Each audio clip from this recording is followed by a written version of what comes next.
ഈശോ മിശിഹായ്ക്ക് സ്തുതിയായിരിക്കട്ടെ.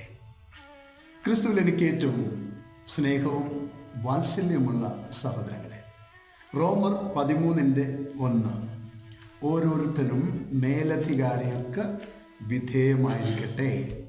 എന്തെന്നാൽ അധികാരം ദൈവത്തിൽ നിന്ന് വരുന്നു. നിലനിൽക്കുന്ന ഓരോ അധികാരവും ദൈവത്താൽ സ്ഥാപിതമാണ്. അധികാരി ദൈവത്തിൻ്റെ പദ്ധതിയുടെ ഒരു ഭാഗമാണ്. നമ്മൾ കുടുംബത്തിലേക്ക് വരുമ്പോൾ ശരിക്കും പറഞ്ഞാൽ 2 അധികാരിയുണ്ട്. ഒന്ന് അപ്പൻ എന്ന അധികാരി, പിതൃത്വം എന്ന അധികാരം.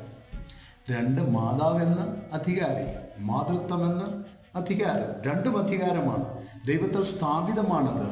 അതുകൊണ്ട് വിധേയമായിരിക്കണം പരസ്പരം എന്നാണ് ഈ വചനം നമ്മളെ സൂചിപ്പിക്കുന്നത്. പ്രിയപ്പെട്ടവരെ, കുടുംബജീവിതത്തിൻ്റെ പൗത്രതയും ഇതിൽ സ്ഥാപിതമാണ്. പരസ്പരം നമ്മൾ ബഹുമാനിക്കുമ്പോൾ, പരസ്പരം നമ്മൾ സ്നേഹിക്കുമ്പോൾ ആ കുടുംബം സ്വർഗമായി മാറും. സർവശക്തനായ ദൈവം ഈ വചനം ധ്യാനിക്കുന്ന എല്ലാ മക്കളെയും നിത്യം പിതാവും പുത്രനും പരിശുദ്ധാത്മാവും അനുഗ്രഹിക്കട്ടെ. ആമേൻ.